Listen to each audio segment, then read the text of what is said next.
Hello, everybody, and welcome back to the Rumcast. My name is John Gulla. Here in the podcasting booth with me is Will Hookinga, and we are the podcast that talks all things rum-related with the people who love and shape it. And, Will, it's starting to get a bit hot out there. Summer is upon us. It's about the midway point of the year, so I know today we're going to be trying something a bit new and different, but maybe also has a little bit of a tinge of familiarity to it. But before we get into the details of that, Will, I need to hear everything about your trip to Sicily and Distilleria Alma. The pictures looked amazing. Tell me how that went. Well, I think it's fitting, John, as we lead into this episode talking about the hottest rums of 2025. The new hotness. To talk about some of the hottest rums of 2024, which I think we can both agree Mater rum from Distillery Alma in Sicily would have made both our lists had we done this episode this time a year ago. I think it's safe to say, probably. I think you're right. Yes, I happened to be in Rome for a work retreat, actually, and I figured while I'm this close to Sicily, I may as well take the short 1 hour flight down to Catania and then drive on down to Modica, the town where Distillery Alma is. It's sort of a little bit outside the heart of the city and the country a little bit, Okay. but had an I already went into this as a big fan of what they were doing. Obviously, we had Hugo Gallardo on the podcast several months ago. It would have been sometime last year to tell us all about everything going down there.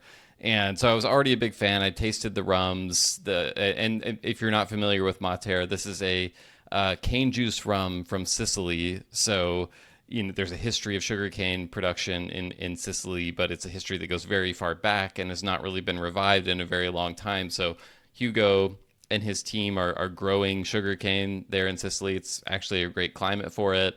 They're making these amazing cane juice rums, some unaged offerings. There's a yellow cane, there's a purple cane, there's a blend.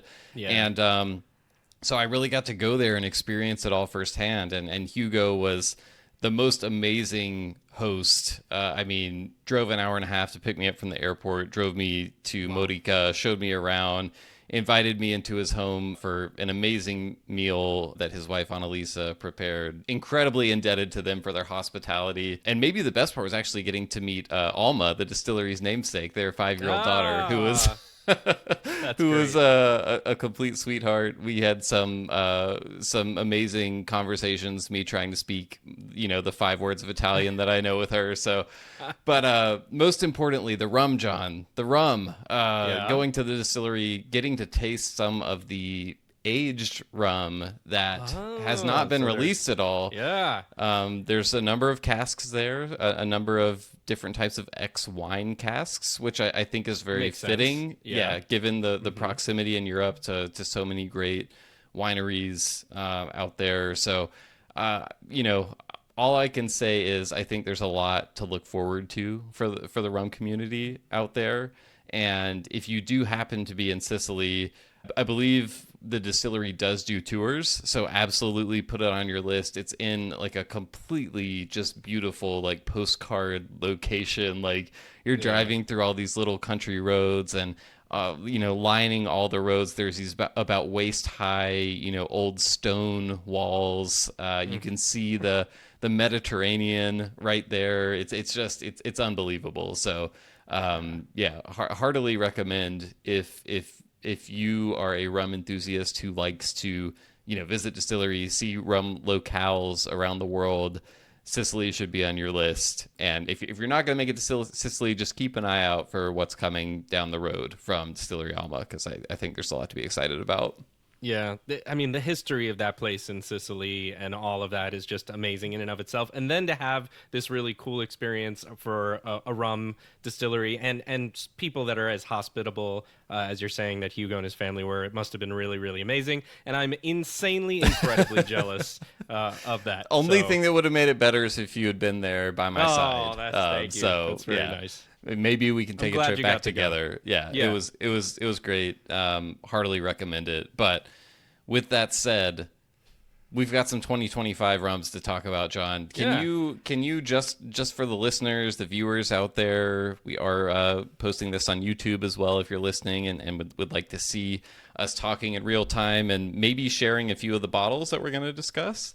Yeah. You can watch it on YouTube. But what's the whole idea behind this 2025 hot list of rums? Well, so I'm glad you asked it because I'm not sure we have it 100% nailed in yet, right? But we're getting there, and I think as we talk about our lists together soon, it'll come together and coalesce. But here was the thought or the origination of where it is we always do our favorite rums of the year appropriately at year end in late December, right? But even as we say on those episodes, those are strictly our own opinions of what we enjoyed the most in that 12-month period. Whereas what I was trying to go after today was for us to talk about some of the rums in perhaps a similar way, but instead of the list being all about our favorites, it's much more of an attempt to take the temperature of what's been out there in the rumosphere. Capture the moment. Yeah. What's prevalent, what's making noise and buzz in the rum world over the last roughly 6 months as we're halfway now through the year.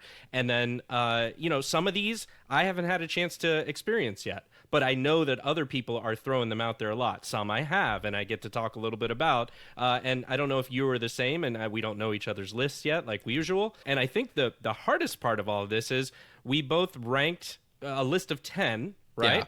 Yeah. We came up with a list of 10, and I tried to rank it in terms of hotness. So, like, what's the most hot versus the least hot? And that was just really, really hard to do. Did you find also it was difficult? Or? Yeah, I did find the ranking difficult, especially just like the cutting process, because I ended up, our assignment was for each of us to come up with 10 individually, and then the goal of this episode, we're going to share our 10, but we're going to try to whittle down the combined list, and I'm sure we'll have some overlap. Yeah, but we want to whittle crossover. Yeah, we want to whittle it down to a shared top 10 list of the rums that are just kind of. The way I looked at this was, what are the rums that so far this year have really captured the attention of rum enthusiasts, and what are the ones that like people have an awareness of that maybe aren't out yet, but people are waiting for already. On the cusp of. Yeah. They're on the cusp, they've been announced, and people are anticipating them. And I think when these rums are available, they will be hot, John. They'll be hot. So that's kind of how I thought about it. Yeah. And yeah, like I said, I'm sure we'll have some overlap, but I think what we're going to do is each kind of talk through our lists. I think it makes sense to start at 10. So least hot, and by least hot, like these are all hot, right? So, yeah. So least hot to most hot. And as we go through it, we can talk about those, and then we'll sort of come up with a condensed top 10 list, our final top 10. So I'm really excited. Like, I know we're going to have some overlap, but I also feel like we probably took these in slightly different directions as we usually do. Yeah. So I'm excited to see what debates this yields. It could be a lot more contentious than I think some of our other ones are. That would actually be nice, because I feel like we've been agreeing about everything lately. So I'm ready to fight with you. Same here. I'm ready to stomp your face, really, or at least let you know what you deserve credit for that I also thought of. But then the ones that I didn't, trash them. No, we can't do that. But I will fight you for the ones I think I have on my list is a pretty good list. Okay, so I'm ready for it. I think that you should kick us off at number 10. So what was your 10th rum on your Hot Rums of 2025 list? It's just really honestly tough, just because, now we're starting, honestly, in my head, I was starting at number 1.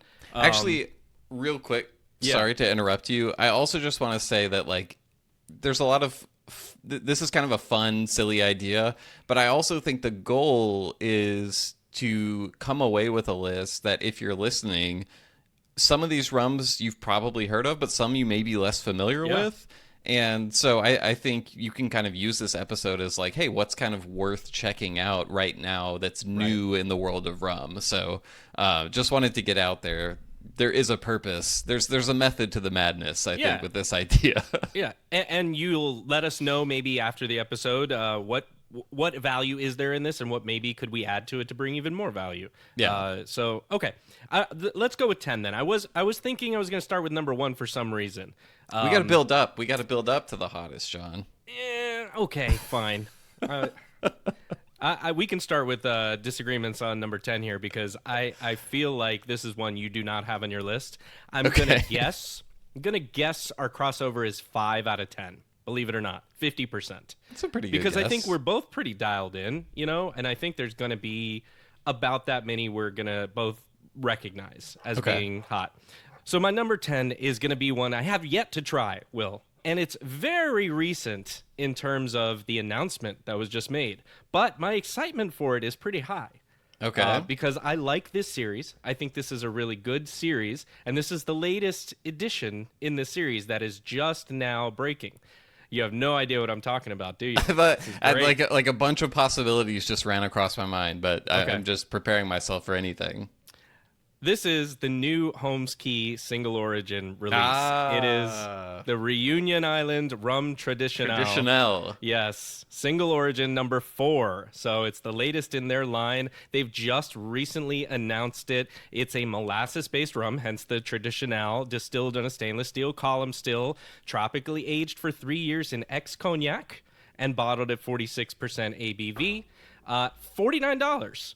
So I think it's a reasonable price. Yes, this isn't a high strength, but I think the idea behind this is you can mix it, you can sip it, just like some of the other ones in the series. So I'm really excited to have this one. It goes along with their other Reunion, the cane juice ones that they have in the series. So I think it's a nice addition. I think it looks nice. We've talked about the labels for this. I not all of them have been my favorite, but this one is a yellow, and I kind of like the yellow color on it for some reason. I know that sounds so vapid, but I don't know. It just seems interesting, and I'm here for it. Yeah. No. Okay. So this was actually in my toughest cuts category. Okay. But I feel like you're ultimately going to sell me on including this in our shared top 10, because as you were talking about it, I was like, shit, yeah, no, this is like perfect for the top 10. It's a rum. I haven't tried this yet. I think this weekend I'm going to see Mike Hooker, who works for Holmes Key. Many listeners may know, and I'm hoping he'll have a little bit of this with him so I can try it. So we'll have to see. But no, when I saw this, I've been a pretty big fan of this single origin line of rums, which I think we can pat ourselves on the back a little bit in that the Holmes Key / Rumcast Fiji single origin was the first one to kick off this series. Always and forever be number 1. Yes. And since then we've seen a cane juice reunion. We've seen a Grand Arome reunion as well. And so this is kind of another entry in that category. I agree with you, by the way. The yellow label, very cool, really pops. I like it. It makes me think of warm, sunny days, which is just perfect for summer when it's kind of releasing. So I'm excited for this one too. So I have no pushback there. In fact, you may have won me over, and you may have me second guessing my pick. Okay. Because it's a rum that I have tried and that I've kind of ended up really loving. But I don't think it's made its way to the U.S. here yet. And I asked myself as I slotted this into number 10, am I just wish casting this as a rum that I hope lots of people talk about? Okay.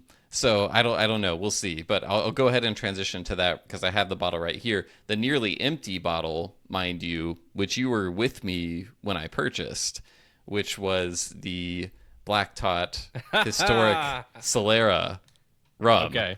All right. So this rum here is from Black Tot. Obviously, it does the finest Caribbean blends. It does the annual Master's Blender Reserve blends, which I've been a big fan of. Hard to get them in my market here in the U.S., but when I've tried them, I've always loved them. Yeah. So as per the Black Tot tradition, this is a blend. It's 20% unaged Guyana rum, 5% Jamaica rum that is between 0 to 5 years old, 40% aged Guyana rum between 3 to 5 years old, and 35% Barbados rum that is 5 years old. And yes, as I said, this is a historic Solera rum. So I think also the Solera label, it gets the people talking a little bit because people have strong feelings about Solera. I do think, and we're actually going to have the pleasure of talking with Oliver Chilton, the blender for Black Tot. So in a few days, so that episode will probably be coming out a couple of weeks after this one. But he's the sort of the mastermind behind the blends they do there. So I'm excited to learn more about it. But so it's a blend of those. They have a traditional Solera system that they've set up there with 60% Oloroso sherry barrels, 40% Pedro Jimenez barrels. We won't go into the weeds about like how the traditional Solera works, but just know it's no age statement, which is I think is appropriate for Solera rums. But as I said there's a range of ages within the blend. 46.2% ABV. I believe this retails around for like 63 pounds, which like the exchange rate is crazy right now. I think that's like $85 in the US. And if you're finding it for that, you're doing better than me, because I'm looking at everywhere $100 and up. Oh for wow! That Solera. Okay, yeah. So I've had trouble finding online like places in the U.S. that carry this rum, which I'm kind of wondering if like it's funny because in the Discord we were just having a conversation about like rums that have been announced but aren't out yet, and Lori from Raising Glasses chimed in and was like, it's basically like the worst it's ever been for imports right now, just because with all the tariff stuff up in the air, like so many companies have no idea what to do, and some are like kind of holding off, like should we send this to the US now, should we wait? So there's a little bit of that element here, but anyway, all I want to say, I don't know how much it's going to cost when it's available in the U.S. I bought it during our trip to London and Liverpool when we went to Maine Rum Company. And the first time I tried it, I was like, holy shit, that is a lot of sherry. On the other hand, though, I really like sherry. Something I've discovered from my trips to Spain. And the more I drank it, the more I was like, I do still taste the rum. You aren't going to taste as many of the nuances between the blend as you might in the Finest Caribbean, or obviously in the much higher priced Master's Blender Reserve. But it's such, like, people talk about dessert rums a lot, and a lot of times when people talk about dessert rums, they're talking about the Zaccapas of the world that full of added sugar, sweeteners, God knows what. This is not that. But it is a dessert rum. Like I've had so many, I've had so many nights where it's like Saturday. My wife and I have had a nice dinner out or something. Come home, pour a glass of this, and just like sip it slowly. And even at 46.2%. It's still it packs a lot of flavor, and there's a big sherry punch. You do taste the Guyana. It's got that Barbados backbone, a little bit of the Jamaica. It's just it's very much a treat. And like I brought this back in February, and the bottle you can't see because it's frosted glass, there is very little. There might be one pour left in here. So wow, I've just flown through it, and it's not a rum that everyone is gonna like. I think some people will say it's too much sherry. It's too sweet. For me, whenever people talked about dessert rums, I was always like, okay, I don't think that I really have, that doesn't sound like a rum for me. This is the dessert rum for me. So I really enjoy it. I'm looking forward to hearing more about it. It's something we've talked with Mitch quickly about, and are trying to get him to talk a little bit more about Solera and how they do it. One of my things that I'm interested in is to see that, is the goal of this product to be the same over time, or is it going to be evolving through that Solera process? I didn't get a chance to try it when you bought it, and I wish I would have, now that I know that you've drank it all. Didn't you try it at Miami Rum Congress? I thought you did. I did not. Did I? Shit, I did see Mitch then. I feel like we texted about this. No. I was probably like 35 rums in by then. Yeah, that's what I'm saying. So you're right, because I remember seeing Mitch. I gave him a hug, and he had it at the table. But I don't feel remember like what I have a memory like. of you telling me that you enjoyed this rum. So I'm just gonna live in that world now. No, I mean, well, you're right, because I actually do. Now that you've said it, it kind of came back to me that he was there and had it. But my palate was gone by then. I think it was good, but I just don't. That's all I could tell you. Yeah, it's defensible. I understand. What is interesting, though, is this is going to feed right into my number 9. Let's go. Because it is Black Tot's new Finest Caribbean blend. Wait, there's a new Finest Caribbean? Did they redo the Finest Caribbean blend? How do you not know this? My rum news filters in through different sources. I'm not I'm not active on Facebook and Instagram really, so I do think there's some things that I miss. But okay, wow, like enlighten me, please. Well, so it's been making a lot of rounds on social media platforms, and I think Arminder at Rum Revival did talk about it a little bit on a recent one he did, and I think I've seen it some other places too where it's starting to pop up. But man, I don't know if they're targeting me or what, but I can't be online for more than 15 minutes. I do have a memory coming back now of hearing that they changed the blend. I think I just forgot about it, but yeah, please continue. I'm not going to go through it in detail now, just because I think we are going to have an opportunity to do that, like you mentioned with Oliver soon. But I will tell you that they added Trinidad into the blend that wasn't there before, and that has me really intrigued. This is another one that I was going to say I remember being at Miami Rum Congress and having it, but I can't remember much else. I'm guessing when you say they added Trinidad TDL, it's not like they're adding in a bunch of old Corona or anything in there. Yeah, it's TDL, I believe. Okay. So the blend runs about $60-ish, so it's not the cheapest product, but it's also not super expensive. And they do a good job. So, you know, this was really more about me seeing it pop up again and again and again. And I think it sits in that kind of sweet spot for people that are like real rum hobbyists like us can appreciate it, but also people who just kind of like rum, see it on the shelf and say, yes, I'm going to go for this. It also has an interesting new kind of orange colored label as well. I don't know what the thing is with me and label colors all of a sudden with these last two, but it does stick out from the old bottle, which had the black label, and it looks pretty cool. So I think I'm interested to talk more about it soon with other people and see if this blend stands up to the old one and really hear more about from people what they think about the new versus the old. I think that's a good pick, and obviously because I had Black Tot on the brain. I will also say, like, frosted glass is always like hit or miss for me. Yeah. And I like the way that this label came together. I like the deep sort of like purplish, or I don't know. Really gives it's me like a reddish purple kind of vibe. Dark I feel red like, wine. exactly. Yeah, it's very fitting for being the sherry Solera rum. So like, and I also think this rum sits in that category of, I think if you're a rum enthusiast who really likes the taste of Solera and is looking for like a dessert rum for rum enthusiasts that doesn't have added sugar and stuff, I think you'll like this. Yeah. But I also think if you're someone who's not like super hardcore rum nerd and is just kind of browsing the shelves, I think this is a bottle that you could reach for and be really intrigued by. So, and it uses the word decadent right there on the label, and that's how I would describe it. So, all right, we've both got a little Black Tot on the brain.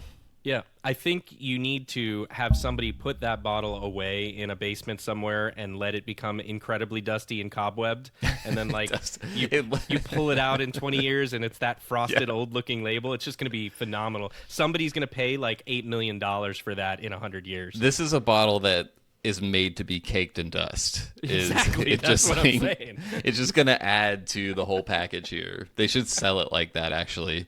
Everyone always talks about dusties. Yeah, someone needs to pioneer, blow the dust off it before you open it. Yeah. Someone needs to pioneer the pre-dusty. It comes to, it's sort of like you can buy guitars that are, the term is they've been relicked. And it's sort of like the jeans that come, you know, like busted up and holes and shit in them. But it's like the guitar. It's like they add, you know, they do shit to it to make it look like it's been played for 40 years and just like abused and stuff.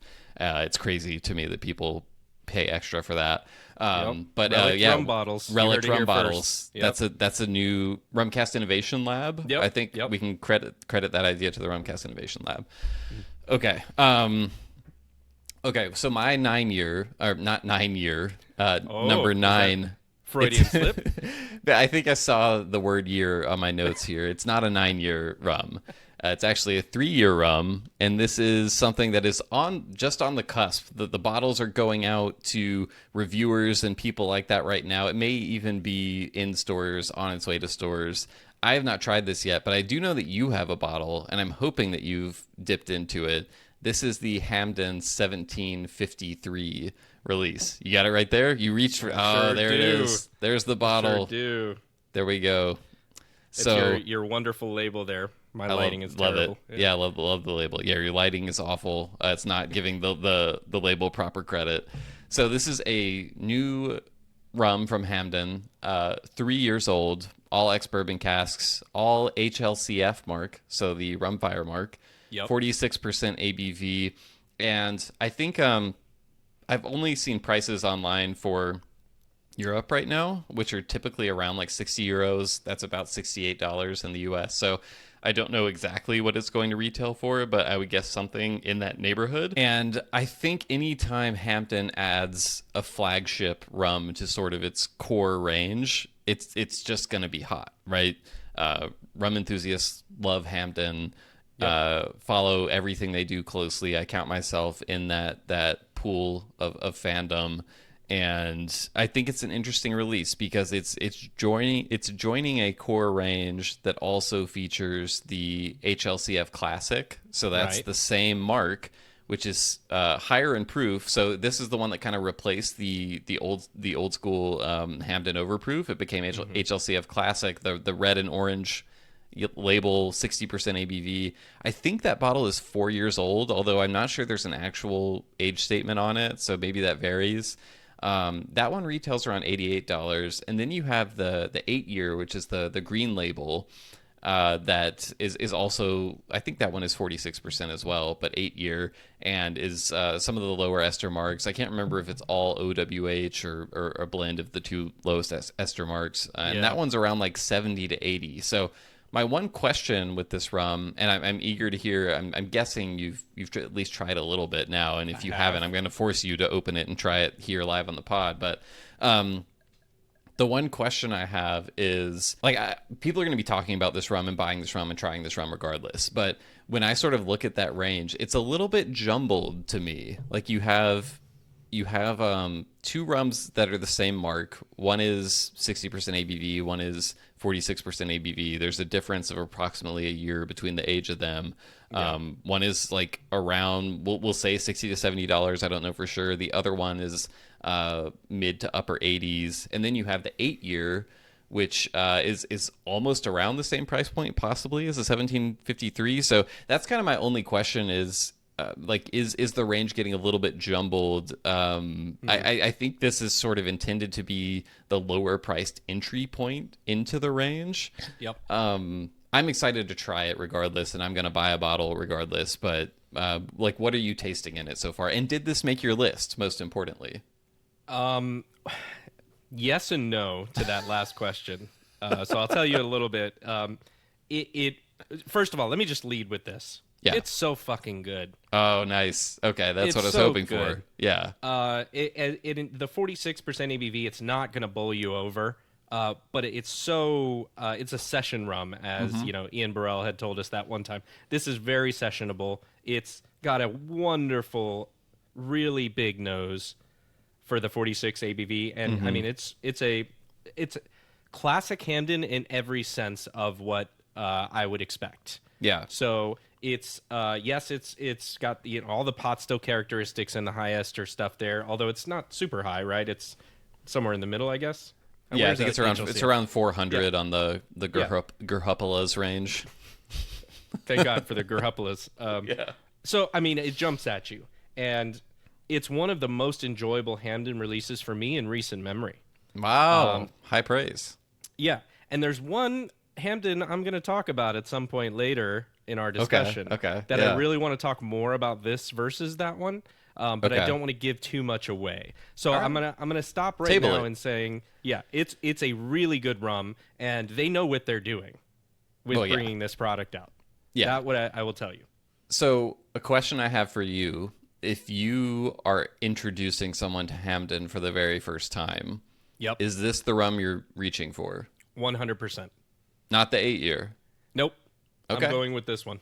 All right. I think I'll reserve one little bit of let me do an AB with them, which I haven't done together yet, but I'm just going by memory, and I'm saying to myself, I think it's this one that I would choose to introduce people to Hampden with. All right. Yeah. Well, I'm excited to try it. I think you owe me a sample of that. So, I do. Well, yeah. In a few weeks' time, I'll have tried it. But let's go ahead and let's hear your number 8. All right, my number 8 is going to be one that you were with me when I purchased. Oh, interestingly, that must have been in London then, right?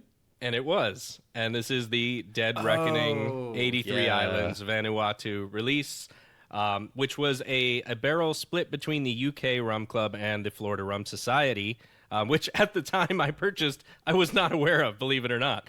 So I thought I was bringing something back that was not going to be available at all. Turns out it is actually available, and that's a good thing. This is all pot still, tropically aged, 3.3 years, 50% ABV. Runs right now on the Curiata site for us about $115 here in the States. I'm going to say, and I've said this, I think, on our Discord and maybe on some of our monthly meetups, that it's not my favorite. Yeah. So I'm not putting it here because that list is not, this is not my favorites, right? This is what I keep seeing people talking about. And maybe it's here because I'm in Miami as part of, Florida, and it's making the rounds here in Florida, especially because of the Florida Rum Society influence and pick. But a lot of people have this. A lot of people seem to really be enjoying it. There is a weird cherry cola note that is present on it that I picked up on that somebody else online had mentioned. And I was like, yeah, whether it's the power of suggestion or not, I think they're right on point with that. So I love a good cherry cola note. It's not one that I'm like, man, I'm so glad I picked this up, if I'm totally honest, for the price. But at the same time, it is unique. And there's something about a unique rum in today's hobby world that it's hard to find that. So I'm happy to have it from that perspective. Also, just a great name. I think when you hear 83 Islands as a rum enthusiast, how did they do that? Your first instinct is just like, huh? Like, what? Yeah. And I think Good this branding. refers to Vanuatu is an archipelago with 83 Correct. islands. So it's not an Yes. 83 island blend. But it does come from a place where most people have not tried rum from that place. So I definitely think that's part of the intrigue. I haven't had that one yet. I remember trying some of the Dead Reckoning rums with you that night in London. The one that really stood out to me was that younger Fiji that they have, which I have the bottle with some remnants over there. That one was really good. That was like a fantastic rum. It didn't make my hot list, but mostly just because of like an availability sort of thing. Like I don't know. I think it's one that rum enthusiasts will like. I just don't know if it's like getting as much buzz necessarily as some of the other ones. But I definitely think you're on point there. And the connection to Florida Rum Society, I think, is a point in its favor as well, because that's just going to create, some natural buzz being exposed to that group of rum evangelists. So, I can't quibble with that one too much. There was another release also Dead Reckoning put out recently, the Black Pit, which I think some people have also talked about. I see the Vanuatu 83 Island come up a little bit more. But another interesting one from Dead Reckoning. I mean, you say what you want, but Dead Reckoning really sticks themselves out there and tries to do things very differently or think differently. I mean, the Black Pit one is a blend. I can't remember. It's a Guyanese blend, I think. It's all Guyana. It's the three wooden heritage stills. Right. It's got some EHP, some VSG, and some Port Morant, of course. But it's got like Australian, musket casks and other things that is going on. So they definitely put themselves out there to make something unique. And I will say that the Vanuatu, this 83 Island Blends, has that uniqueness to it. So if you're a person who searches for that, you don't want to miss it. Yeah. Black Pit might have an argument. I'm just looking here, 5 stars from Fat Rum Pirate. Doesn't happen that often. I feel like I remember trying that night at the Black Parrot. Black Parrot? That's the name of the bar, right? Yeah, it is. Okay, I was making sure it wasn't just Black Pit, Black Parrot. I wasn't just like, applying that to it for the alliteration. But I'm pretty sure I tried the Black Pit, and I remember really enjoying it. But it was also a night that I tried many, many rums. So it all runs together a little bit. I'm there with you. Okay, my next one. So this is, again, I think I included more rums that are like yet to come on my list than I think you did. But if I'm telling myself I'm trying to create a list that is a snapshot of what is hot and sought after and popular in this year of 2025, I think we would be remiss to not include whatever the upcoming Foursquare ECS releases on this list. Okay. And so the upcoming release, Foursquare Mandamus. Oh, I thought you were going to say Convocation, What's Mondamus? I haven't even seen that one yet. So this is the label approval is on the TTB website. It is 16-year-old ex-bourbon and ex-port Foursquare rum, 57% ABV. TTB labels approvals aren't always reliable on the ABV there. I don't know the price. I would guess that it's somewhere around $160 probably, just based on recent Foursquare ECS releases. But yeah, obviously I haven't tried this one. It's just, it's always fun to talk about whatever the next Foursquare ECS release is coming up. And I also think the port influence is one that I think can be a little divisive in the rum community. Sure. I think it can tend to pack a punch, the port influence on rums. Although I do trust Foursquare. I feel like their releases that feature some amount of ex-fortified wine cask aging do tend to be fairly balanced. They definitely don't lean into the black tot decadent territory. Right. So I just think it's one that people are going to be talking about. And I think it deserves representation. Like if we're talking about popular rums of 2025, I know the ECS release may be sort of like old news to enthusiasts, but tons of people are going to be seeking out this bottle. So I just feel like it deserves a place in here. You could make the argument for convocation. We could include that. There's got to be something in here to represent that. I mean, I get where you're going with it because anytime there is a new ECS release, it does make a splash. I think you're probably pushing a little far out there with the Manda Moose or whatever it was one versus Convocation, but I get where your rationale comes from with it. I think like you, port some of the best ever port finish stuff I've had is from Foursquare, and I would agree that like the spectrum of port, it can go from really bad to really good. So it's just one of those that you just don't know. And sometimes you have to be in the mood for it. I would also agree with you that Foursquare typically knows what they're doing with that and can work it out well. So sure, I'm very interested to try it. I haven't even gotten to Equidem yet, Will. Oh, I'm really behind. The Black Muscat cask, yeah. Yeah, and Equipoise. I don't have either of those. Wow, you've really been slacking. I feel like I feel like a few years ago you were buying every Foursquare bottle in existence that you could get your hands on, and then you started getting all these other bottles, the Foursquare ones, like they took up space. You haven't emptied them yet. I think you need to adopt my philosophy, which is I only keep one Foursquare ECS rum in stock and drink it. And as soon as it's gone, I buy whichever one else is out. Unless there's one that comes out that I'm just like, I have to make an exception for.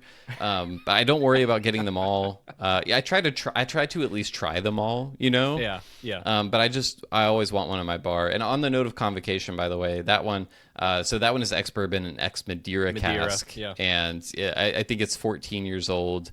62% ABV. So I do think that one could have a place here as well. I haven't had a chance to try Convocation yet. It reminds me of being in college where we had to we had to have a certain amount of numbers of what they call convocation credits, where it was like basically attend like some kind of seminar or talk. They had these convocation seminars, various subjects. So I just think about having to go to get my convocation hours when I see the word convocation. So it doesn't excite me that much.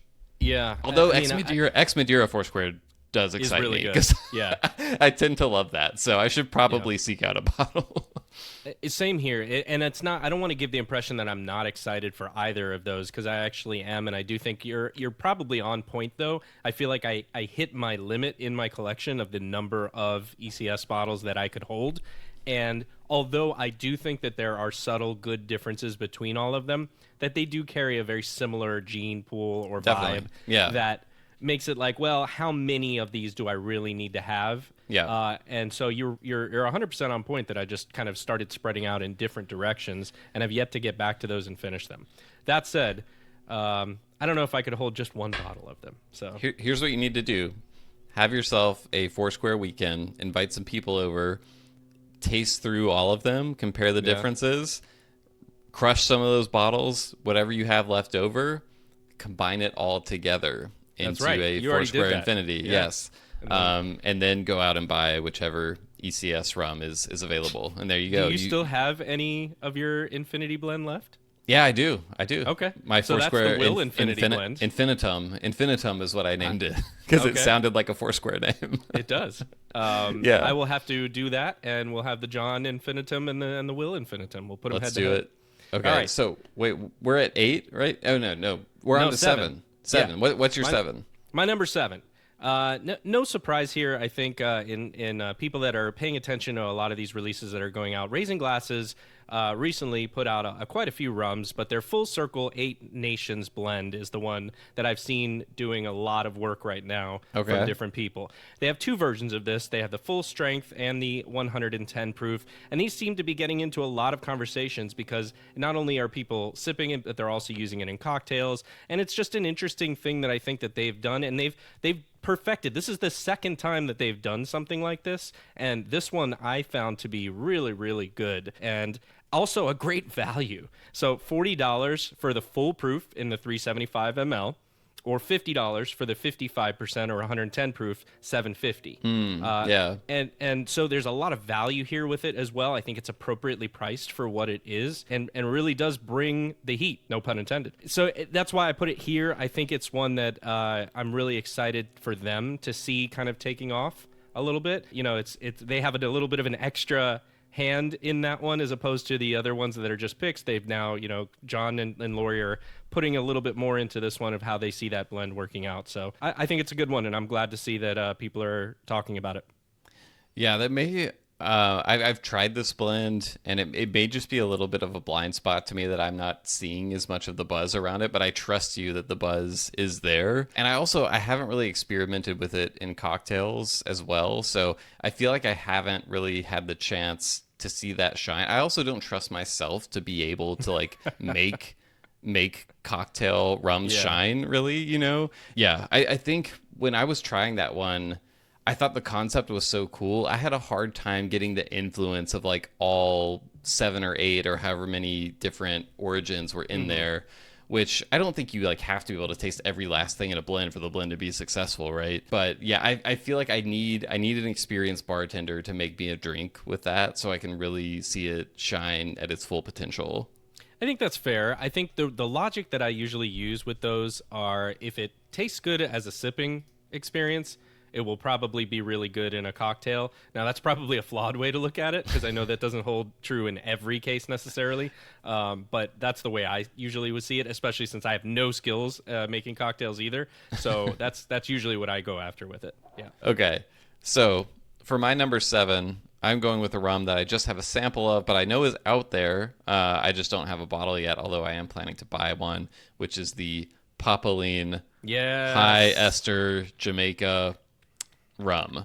So this is a 57% ABV blend, a blend of Worthy Park WPL, Long Pond STCE, Hampton Sea Diamond H. So some heavy hitting Jamaica stalwarts there, I would say. All pot still, aged for 5 years at origin in Jamaica, bottled with no additives. Lower to mid $60 price range, and it's just a phenomenal blend of rums. I think I said this on a recent episode, but when you taste this rum, you can taste all 3, the Worthy Park, the Long Pond, the Hampden, and it's just beautiful. And I think, first of all, anytime like rum enthusiasts have a proclivity, I think, for Jamaica High Ester. So when you see the words High Ester combined with the Papaline, Vellier, Luca Gargano seal of approval, it's just it's going to be popular, right? So I think this is a super sought after bottle, and I think it's one that really lives up to it, and also one that like isn't exceedingly rare either, which I think is nice. I think there's a high enough, I don't know how many bottles are out there of this, but I think it's one that they plan to do multiple releases of, hopefully. So it's one that like, it's not the type of release where it's one of 212 bottles or whatever. Like it's more accessible. Yep. I couldn't agree with you more on this. This is a good pick, and again, I'm going to withhold a little bit on it, but I do think you're right on point with it. The price point is great. I agree that you can taste all 3 of them, and I too am hopefully going to be able to source a bottle of it because I think that highly of it as well. Yep. All right, well, we're in agreement. So what's your number 6? All right. Number 6 here is one I have not had a chance to. I narrowly missed being able to purchase this bottle. Okay. For some reason, it just didn't work out. I had a person online that we were gonna meet, and it just didn't happen. So I'm a little bummed that I don't have it. Yeah, but I'm still intrigued by it, and I have seen when I made this list of 10. I did try to have a little bit of recency bias with it in terms of like, well, what's more hot later rather than like in February or March. But I also wanted to include things that I think did have buzz in those months as well. So my list is holistic in that way for the last few 6 months. And Bedford Park, 27-year Grenada release this was a Rum Club Canada combined pick that they did. This is a Westerhall distillery, so distillery in Grenada that stopped making rum in the 1900s. 1990s. Column still. Why did you say 1900s? I was hoping to get a reaction from you, and since it didn't happen, I felt like I had to keep going. My reaction was like, I think that was the 90s. That's what I was saying in my head. So yeah. So the 1990s when they stopped, I think, making a Westerhall rum. And 56% column still, full strength, no additives, like all the Bedford Park stuff. Seeing this one, I think, caused a stir for a while because it's just something you don't see very often. A distillery just defunct, 27-year, and Grenada's, pretty rare to even see rum from there nowadays. So it is expensive. So $150 to $200 ish in that range somewhere. I would actually argue that's cheap for a 27-year-old rum. I'd agree with you too, but I would say overall on the scale of expense for rum, it's on the more expensive side. But that said, a 27-year-old rum, I agree with you, especially from a defunct distillery. A $200 is really not a huge price to pay. So I wish I could tell you more about the tasting experience with this. I do know that Ivar has a review of it. And a few other people online have talked about it as well. And some people have said they were left wanting a little bit with some of it at a column still that was a little thinner. But I think that sometimes we get locked in on that heavy pot still type of rum and makes it somewhat difficult for some people to enjoy a more straightforward column still rum. I'm being very obtuse there, but I mean it in a way that I think that could be the case without knowing for sure somebody's take, Yeah, no, I think anytime you see 27-year-old rum from a distillery that is closed, that is going to be something that piques the ears of the rum enthusiast. So I definitely think that's a defensible inclusion. One of the things I struggled with on this list was like, and I totally went against it in some cases, which we'll see in a little bit, but the highly limited releases. Like I'm guessing this was just 200 to 300 bottles or something. I think it was like 200 bottles. Yeah. So, it was just how to weigh, how hot is something if only 200 people can get it. But with that said, I'll transition to my next one, which is actually lower than 200 bottles in its outturn. It's something I have not tried yet, but that I have put a pre-order in for, and that I've heard there's been lots of murmurs coming out from rum enthusiast circles about this rum from various tastings that have gone on around the United States right now. And that is I'm going to narrow this down to one, but there's two in this. It's sort of a pair of releases that go together. These are the Renaissance distillery bottles that Raising Glasses are bringing into the U.S. right now. So Renaissance is a distillery in Taiwan that if you've ever seen the pictures online of the labels where the back label is just like this crazy jumble of every detail about the rum you would ever want to know from a transparency standpoint, that's Renaissance. They do some, high esterish, long fermentation, dunder type stuff out there. I think all molasses rums that they make there. I know these two rums are molasses. And there's just in general been a lot of intrigue about this distillery over the years. They've popped up on some of my selections for most surprising rum in our end of year episodes. And so we have two releases that Raising Glasses is bringing in, which I think are the first Renaissance bottle. And these aren't like Raising Glasses branded bottlings; they're Renaissance ones that they've imported. The first ones like that to come to the United States. So that's part of where I think the buzz comes from with these releases. But there's one release called Clouded Leopard, and this is the bottle that I've pre-ordered. Only 90 bottles available. Wow. 5 years old. It's a 13-day fermentation, French West Indies yeast strain. I think it's, a molasses rum, as I said, 66.5% ABV, so cask strength. Obviously, I don't have the bottle yet, so I haven't tried it, but I've tried other Renaissance releases. I've seen several glowing reviews for this rum as well. I know LIFO, an accountant, our friend Kogan, who posts reviews to Reddit and his website, very high on this rum. And then the other one is called Puyuma, I think is the pronunciation. Puyuma. I may be pronouncing that wrong, but that's ex-cognac cask. Yeah, it could be. Puyuma is how it's spelled. So ex-cognac cask aging, only 180 bottles, and I think that one's 67.1% ABV. I think it's also... It looks like 2 years in French oak and then 3 years in the ex-cognac cask. So Clouded Leopard is ex-Bordeaux wine casks. And I should correct the outturn. It looks like 90 bottles in the U.S., 14 in Canada, and the Puyuma is 180 bottles total with 21 in Canada. So anyway...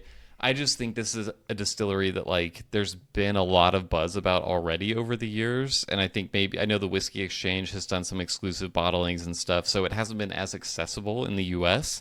And I think these are the first releases, even though their outturn is very small, it's making it accessible in the U.S. Big splash. And glowing reviews coming from it. So it had to make my list. It comes in at number 6. Yep. I think you're right there also. That's all I'll say about that for now. Okay. I'm interested to see like all this stuff you have saved. You're being very coy over there. So you're fucking me up right here on my list with the order. What's your number 5? My number 5, which you have not yet talked about, is Alambique de Cobre. So this is, yes, an unaged pot still release pick from Baytown Wine and Spirits in the famous Rumchester, New York. 68.7 proof.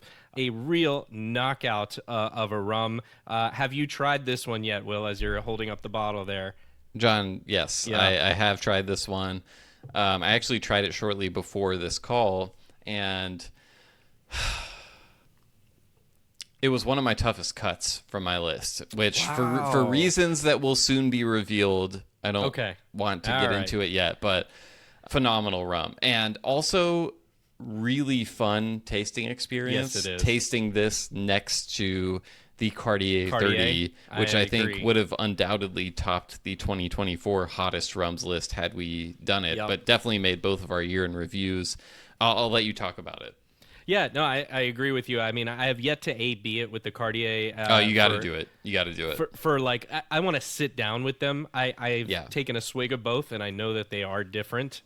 I'm really enjoying this one right now. I only got it in a couple of days ago, and I'm really enjoying just tasting through it right now. I want to use this in a couple of different cocktails as well and see. But just a super flavorful. I mean, it's very, very rich in its experience. Yes, it's also really high proof, and you do feel it a little bit. I will say it's 68.7%. Yeah, it's hot. But if you're able to do a little bit of the small sipping experience, you really get a pleasurable outcome from it. So I'm just excited. I know this is a very limited release also.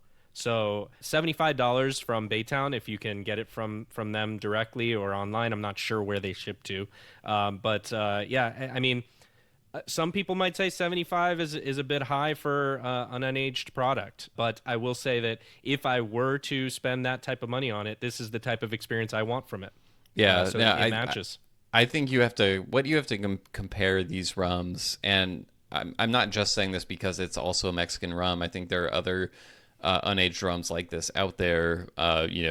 rum agricoles from Martinique, Guadeloupe, Rivers from Grenada comes to mind. But it's almost like you have to compare the prices on some of these to like mezcal, right? Yeah. Which It's a good point. that could be a whole discussion. We don't have time for it, but I will say so this is like if you could do a pot still version of Cartier 30, which Cartier 30 is Crassel still, which is sort of their family's invented single column still batch distillation, not continuous, but this is the copper pot stills. Cobre means copper in Spanish. It's a really interesting experience to taste this next to Cartier 30 because you really get the difference in the mouthfeel that the pot still provides next to the Crassel still. I found this one to be incredibly thick, very oily, and a very kind of like lactic body to it. Like I got like a creaminess from this rum that the Cartier 30 doesn't have. Having said that, it doesn't top the Cartier 30 for me. The flavors that come out in the Cartier 30 are distinctly different from this. It's really interesting, and I don't want to go too into specific notes because I've just done this one time, like an hour and a half ago. I will say that like through the process of doing this exercise, there's a certain other rum which we may end up talking about on this episode from Alambique Serrano that gives notes of watermelon candy that people have been talking about a lot. And what was so shocking to me about that was I felt like I had never tasted that note in an Alambique rum before. When I tasted the Cartier 30 next to the Alambique de Cobre, I suddenly found the missing connection. Yeah. I found like it was like a white candy fruit flavor in the Cartier 30 that I don't think I noticed previously.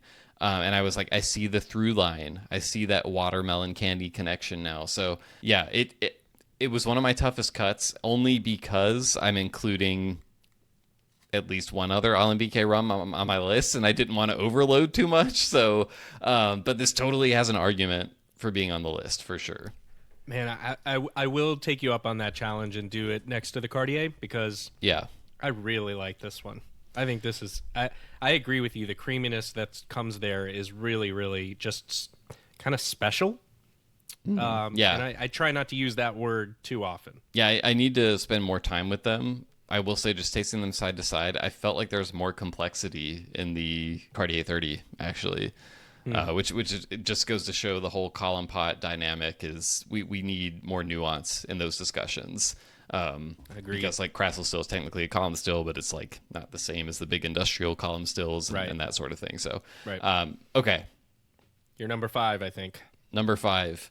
This is one that is not out yet, but I know people are already talking about it. People are eagerly awaiting it. This will also be kind of like my last one, the first U.S. release from the original bottler, which this is MOBA, the Sheldon. So this is one, the TTB approval, label approval has been going around. It's an unaged rum from MOBA, South African distillery, cane juice. Does a lot of super long fermentation, high ester type rums. It's a blend of some of their high ester marks. 63% ABV according to the TTB label approval, so that's subject to change. This would be like the first actual like MOBA distillery bottling released in the U.S. and some of their rums have trickled into the U.S. through independent bottlers like Holmes Key, like Bira, which is actually a Canadian bottler.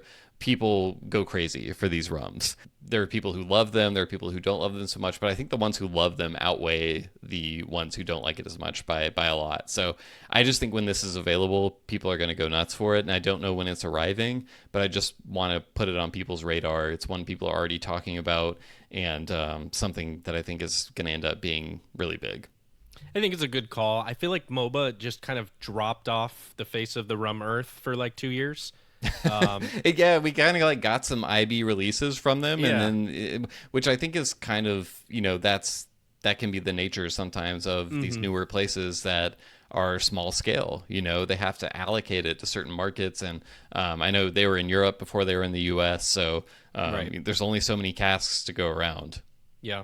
What I do like about them is all of the MOBA rums, as you were kind of mentioning, are bringing their own type of thing as well. That's always been something that I know it's divisive, like you mentioned, but I love that. That's something I search for in rum. It's one of the reasons I'm in love with the rum as a category anyways. Yeah. It's just because you can get all of this difference in these different areas, locales, distilleries, and different, variables. So, all right. Moving on to my number 4 here. So we've talked a little bit about Hamden in 2 releases, right? Yep. And this is the third one that I think is making a lot of noise, and justifiably so. This is the Hamden PM Spirits / Prestige Habitation Vellier pick.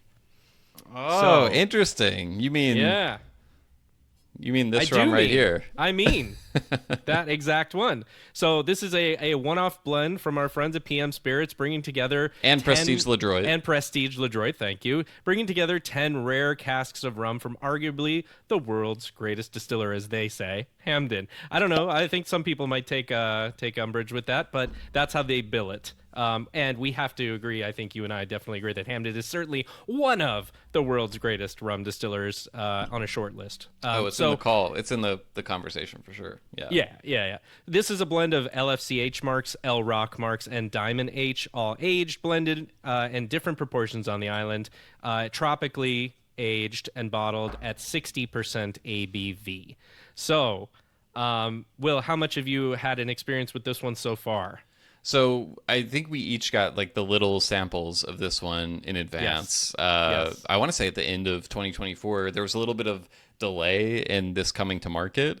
And yeah, they sent us this bottle as well. I need to portion it out and pass some along to you as well. So interestingly, this did not make my list. Although it absolutely has an argument for it. Mm-hmm. It's a delicious Hamden rum. As you said, it's got the L Rock, it's got the Diamond H, it's got the LFCH in there. Kind of that delightful mid-ester Hamden experience. And it's certainly one that was eagerly awaited. The second we talked to Nicholas Palazzi about this when we had him on the podcast from PM Spirits, I was like, I've got to find a way to get one of those bottles. The only reason it didn't make my list, well, A, I had the Hamden 1753 on my list. B, I have another Hamden rum on my list that's not this one. Wow. That we have to get to. The other reason was, and again, this kind of goes to how you define the hot list, right? If you're defining it purely on just what are people talking about, this probably has a spot on the list. I agree. When I compared it to, because I got the sample of this originally right around when I got the 2024 Great House rum, whichever one was the latest. I can't remember if that's 2024 or 2025. And I actually thought they were like kind of similar, but I thought the Great House release was better. It was actually, it made my end of year list. I think it was like one of the best rums. I can't remember which category I picked it for, but it was great, and it just eclipsed this one a little bit. That said, this is a phenomenal rum, and you won't go wrong if you buy this rum, especially if you like that mid-ester fruity, but not like completely DOK, blow your hair back Hampton experience. I think this is right in there. It's a really nice pour, so I can't say anything bad about it. I will stop short of saying anything bad about it as well. I think it's a quality rum from the experience I've had so far. But I'll also say that it's not been my favorite of recent Hamden releases either. Yeah. But I think that's a me thing in certain ways, because I've started to notice Diamond H is not like my favorite thing. Interesting. I know. What about C Diamond H?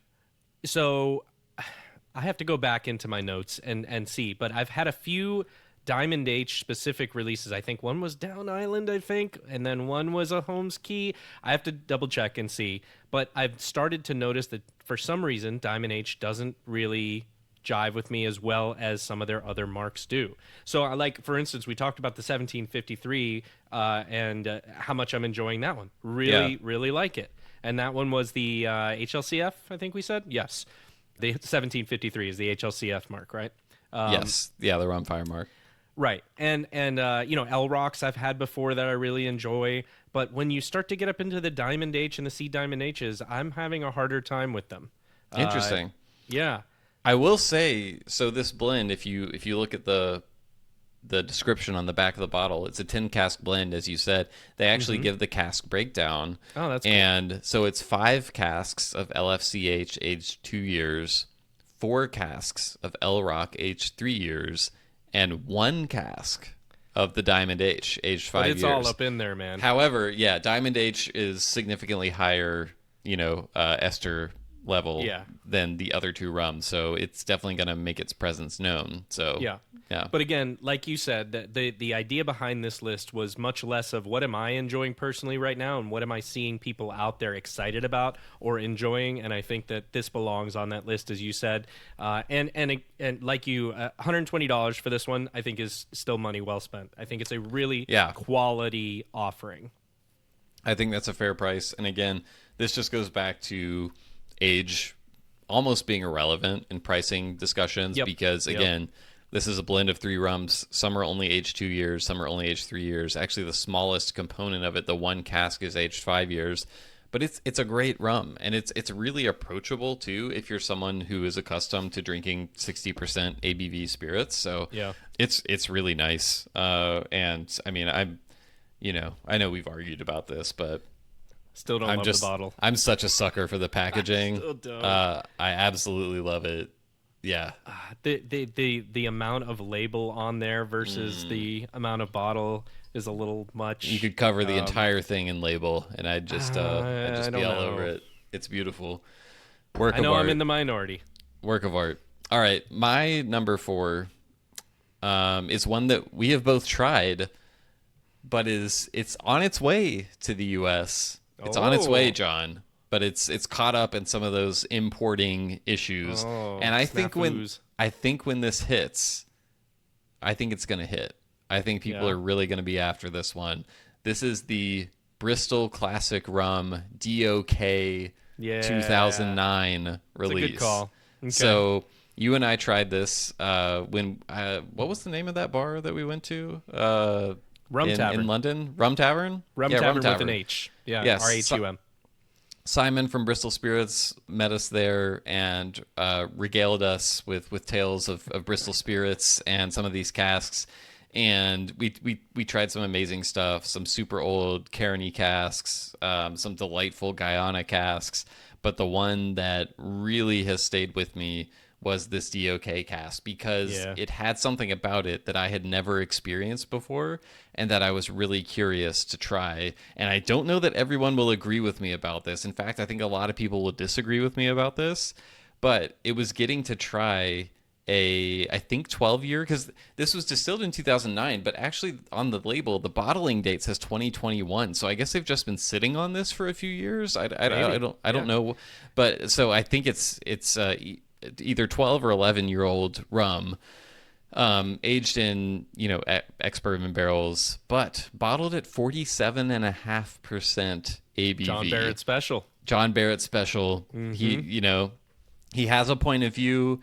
He doesn't think most of the time drinking stuff at cask strength is the optimal place to drink it at. And I salute him for having convictions and having a perspective and sticking to it.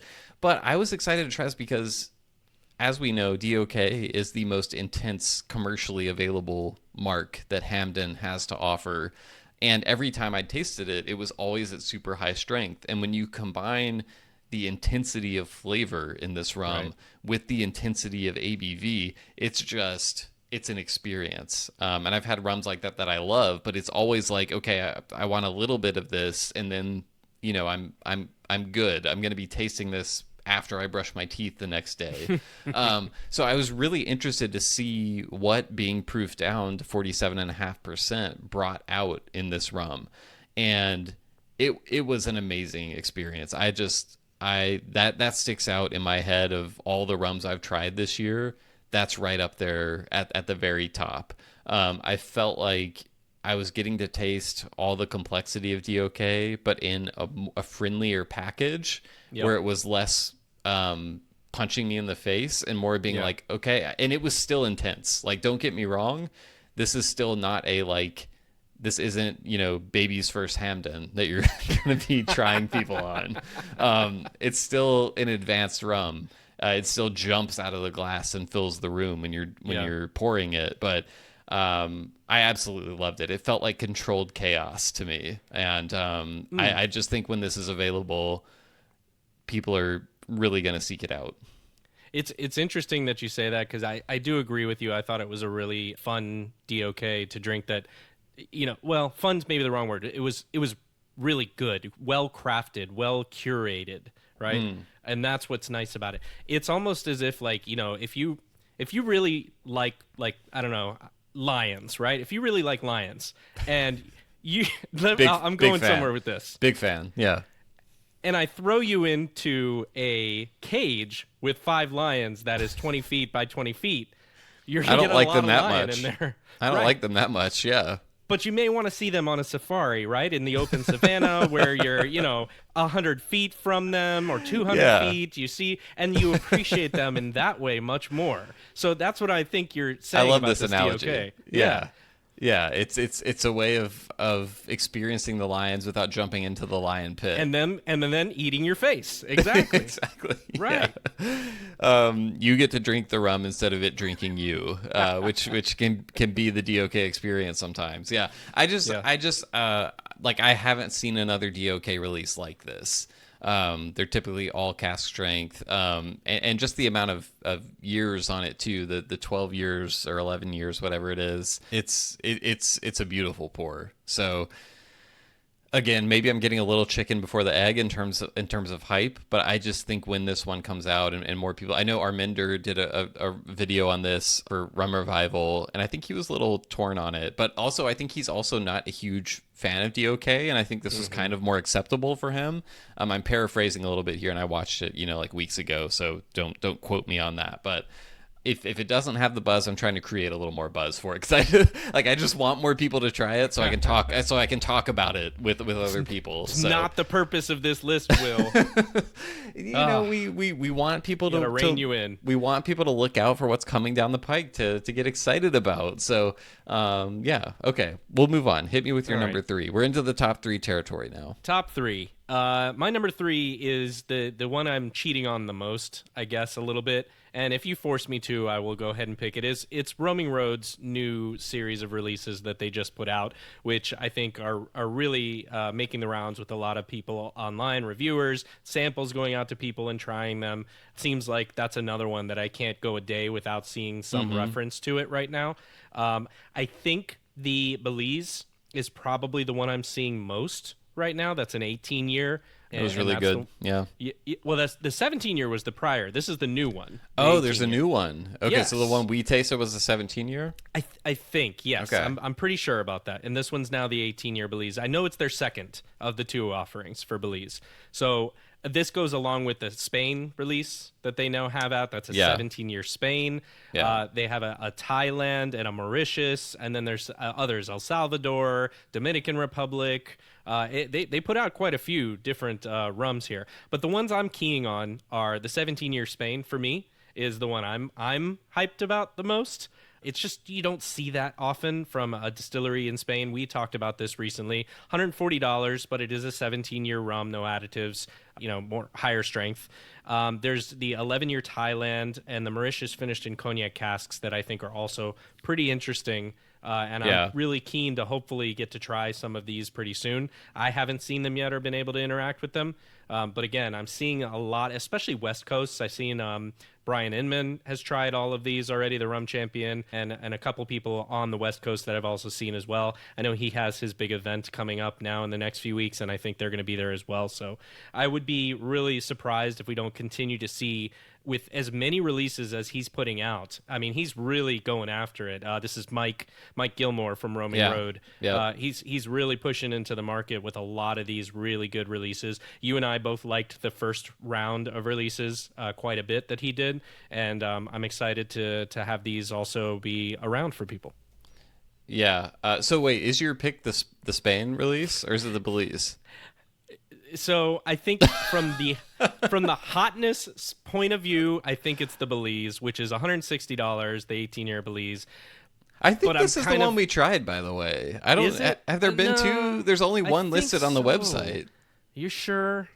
There's only one on the website right now.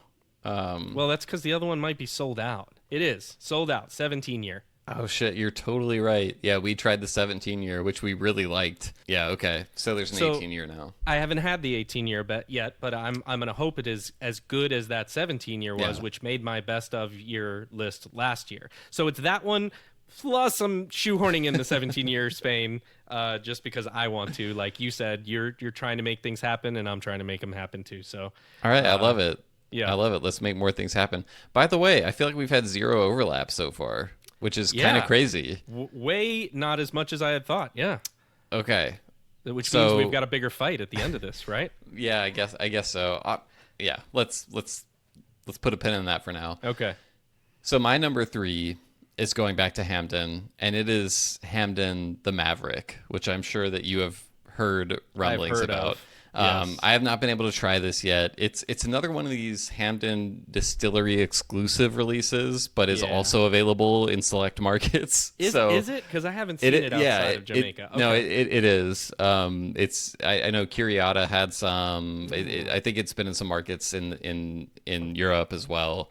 But this is a blend of Hamden rums that was created to commemorate the birth of Christelle Harris and her husband Matthew Hahn's son Maverick Christelle Harris, part of the family that owns Hamden Distillery.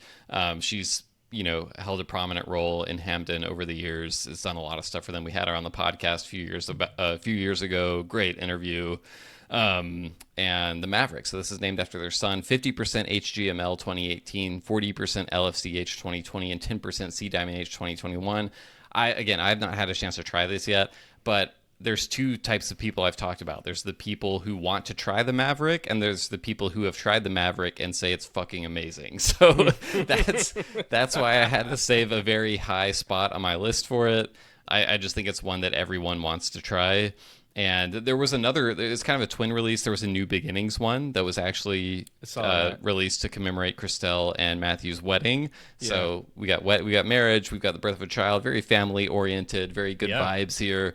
I believe the Maverick, I don't have the specs in front of me for New Beginnings, but the Maverick is the little more like aggressive, higher ester of the 2. So I just think it's the one that's gotten like a lot of the attention, a lot of the buzz. So had to save a spot for it here in my top 10.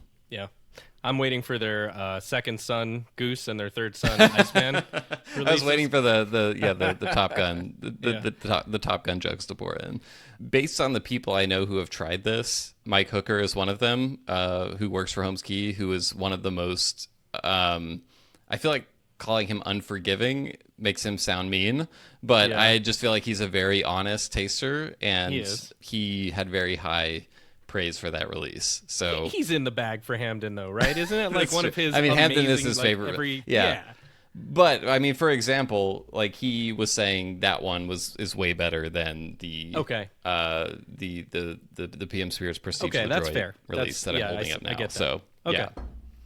Wait, my are number we? 2? Yeah, you're number 2. Number 2. My number 2. Well, this is going to be a quick one because this is our first overlap.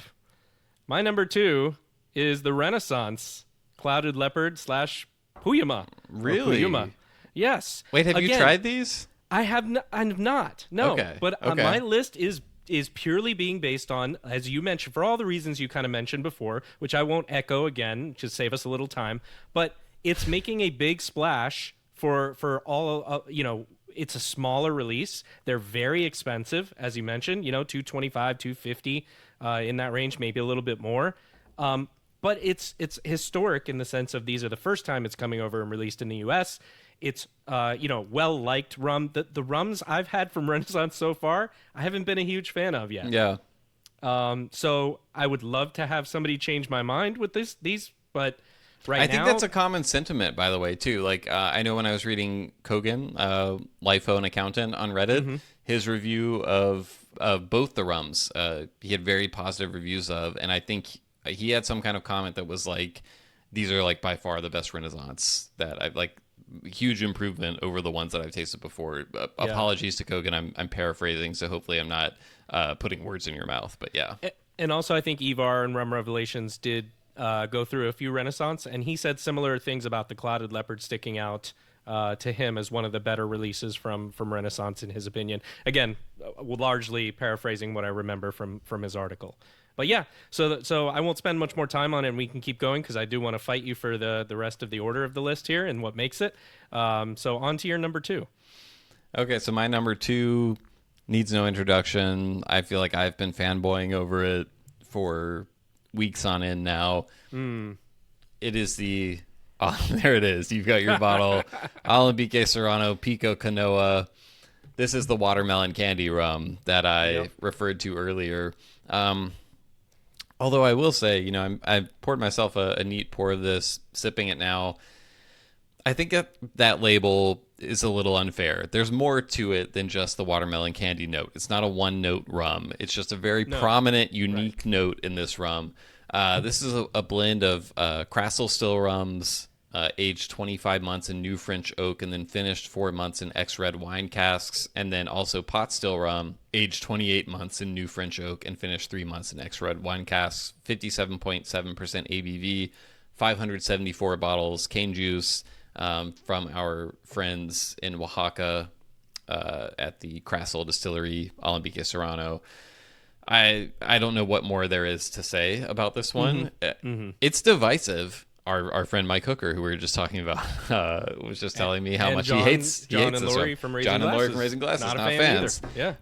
I love this rum. I think it's great, neat. I think you can make some really interesting cocktails with this rum too. It is about $100, so I'm kind of savoring being selective with my cocktail usage of this rum, but I've just never had another rum like this, and I think it's awesome. It's fucking awesome. That's all I can say about it. I'm right there with you. I also feel like just in terms of a hotness, it deserves the number 1 spot. It's just been everywhere, and for good reason. I like their label here, by the way. I like the little, the toucan. And the idea of the Vita Nativa series and what they're doing. This is one of my favorite, looks of labels. But this isn't marketing. This is just a really cool and different rum that is making it go viral, right, in the rum world.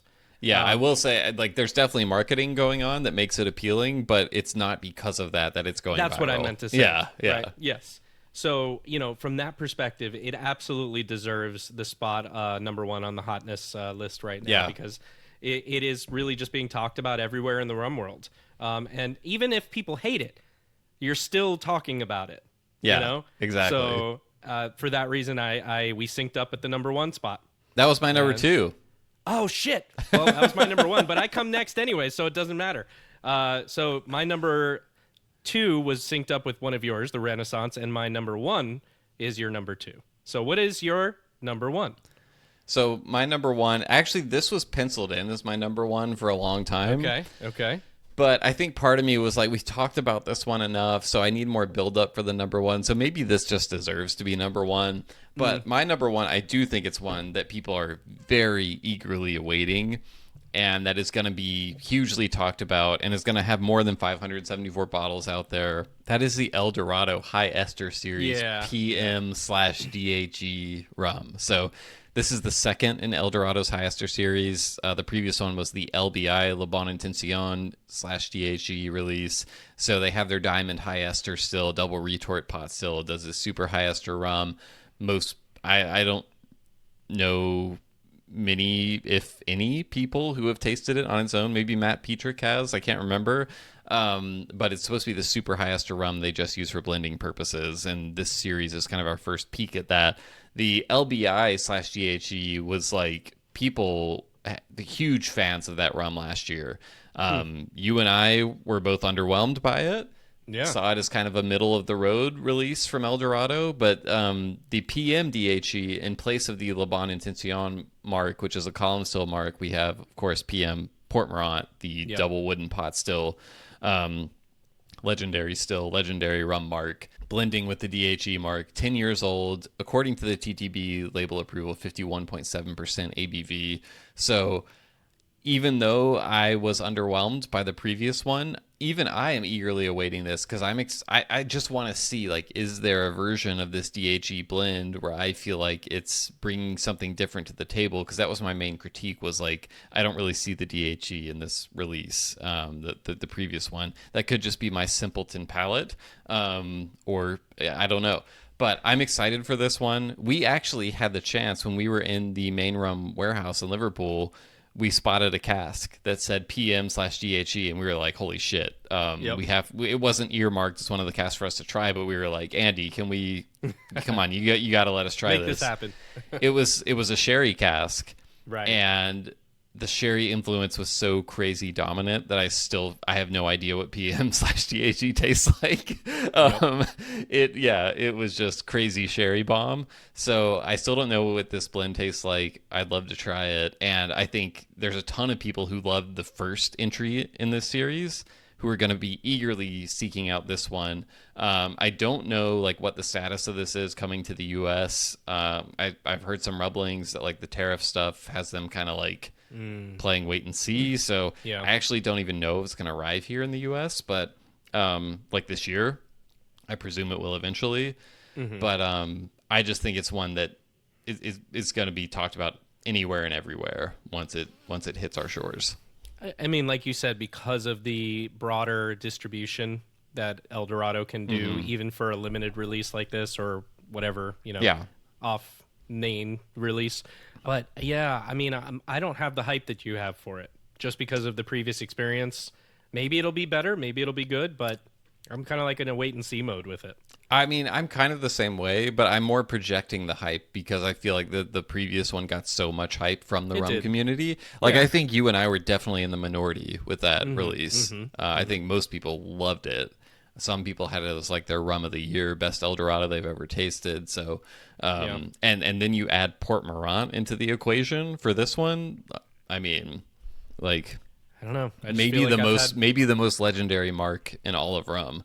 True. It's probably PM and DOK, like a fight between those two for the top spot. So I just think in terms of buzz and anticipation, I think this one's going to be huge. So that's why I took my number one spot. That said, those are all of our lists. What was your number one was Pico Canoa. What was your two again? Renaissance, Clouded Leopard. Okay. And Puyuma. Yeah. Okay. Number 3 was the Roaming Road. Yep. All right, so going back over the list then, my list, I'll start back at number 10, was the Holmes Key Réunion Traditionnel Single Origin number 4. Number 9 was the Black Tots New Finest Caribbean Blend. Number 8 was the Dead Reckoning 83 Islands Vanuatu release. Number 7 was the Raising Glasses Full Circle 8 Nations Blend. Number 5 was... Sorry, I can't count.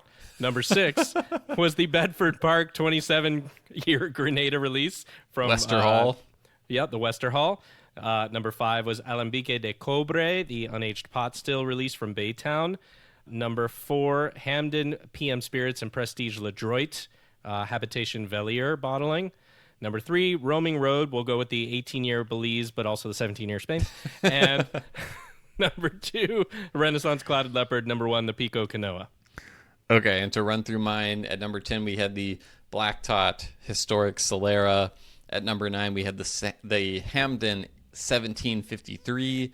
At number 8 the Foursquare Mondamus, or perhaps Convocation. 7 Papaline High Ester Jamaica. 6 Renaissance Clouded Leopard / Puyuma. 5 MOBA the Sheldon. Number 4, Bristol Classic Rum, DOK 2009. Number 3, Hamden the Maverick. Number 2, the infamous Pico Canoa. Pico Number 1. Canoa. Number 1. Bottle south of Goa. There you go. Don't get him started. Number 1, the El Dorado High Ester Series PM/DHE. John, here's the problem. Yeah. We had this whole idea of let's debate to get down to a condensed top 10.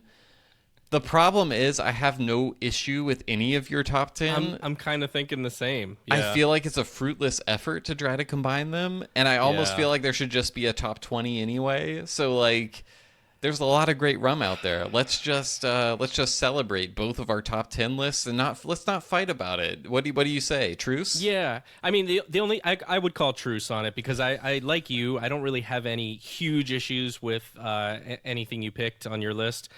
Just some little issues. Just some little issues, which is maybe we want to like put like things that are yet to come, but we are expecting soon, and maybe things that are previously, and maybe those are two separate lists. I don't know, combined. I don't know. Maybe we just keep it more straightforward. I'm 10 rums in at this point, as you are.